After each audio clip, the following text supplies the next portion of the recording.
On vous accompagne jusqu'à 12 heures. On vous propose régulièrement dans Intégral Placement d'investir socialement responsable. Investir dans des entreprises vertueuses par leurs pratiques sociales, vertueuses vis-à-vis de l'environnement. Et pas parce que ça fait joli.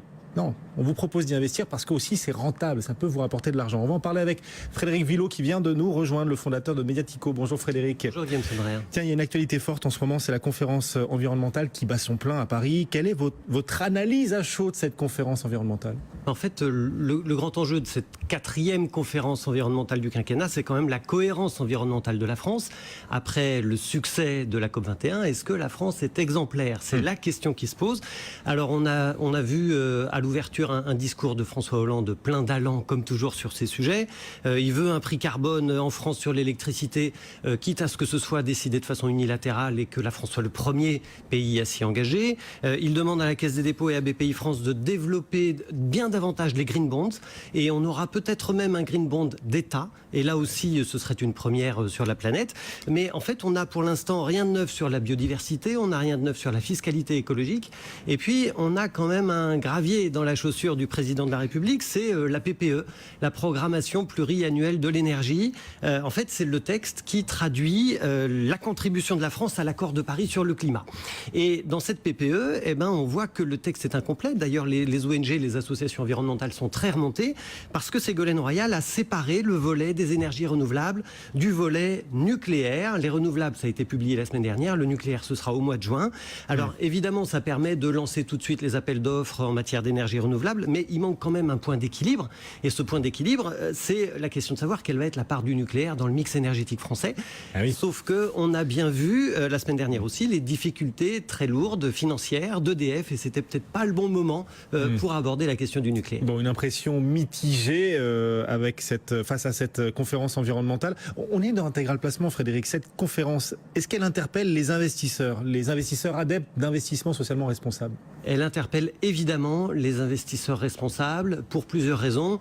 La première, c'est qu'on a vu que l'Organisation météorologique mondiale nous disait que la planète a vécu l'année dernière son année la plus chaude de son histoire. La deuxième raison, c'est qu'on a eu la semaine dernière aussi 175 États qui sont allés au siège de l'ONU pour signer l'accord de Paris sur le climat. Alors, c'est pas encore l'étape de ratification, il faudra au moins 55 pays pour le ratifier, mais c'est quand même le début de l'application concrète de cet accord de Paris sur le climat, et les investisseurs, ils peuvent pas s'en détourner. Alors, évidemment, il y a ceux qui y vont de façon volontaire, et notamment les gérants ISR, parce que eux, ils sont dans une logique, dans une stratégie de placement à long terme, voire à très long terme.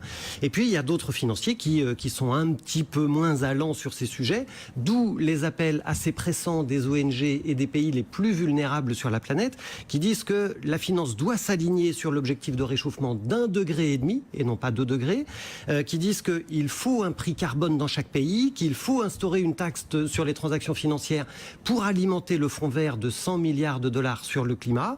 Et puis, il y a aussi des gens qui veulent mutualiser les risques des pays les plus vulnérables. Donc, on voit que l'impact de cette question-là, il arrive à la fois, il intervient en matière de finances publiques, il intervient sur les banques d'investissement et sur les assureurs aussi. Et bien sûr, les gérants ISR, ils regardent l'impact que ça va pouvoir avoir sur leur placement et sur leur sélection de valeur dans leurs fonds. Forcément, et ça peut aussi vous concerner, vous qui nous écoutez, qui nous regardez, vous particulier avec cette montée en puissance de la problématique ISR, l'investissement socialement responsable, parce qu'en plus, les montants en jeu sont absolument phénoménaux, Frédéric. Alors, on a eu ces 3-4 dernières semaines une ribambelle d'études avec des chiffres dans tous les sens sur les risques et les opportunités au regard de l'enjeu climatique. Oui. Je vais vous en citer juste deux, pour qu'on ait les choses à peu près clairement en tête.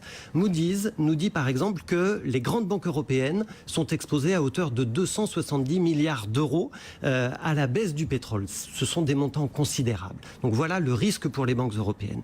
Et puis on a parallèlement le programme des Nations Unies sur l'environnement qui nous dit qu'en matière d'énergie renouvelable, les opportunités d'investissement sont de 300 milliards de dollars dans le monde.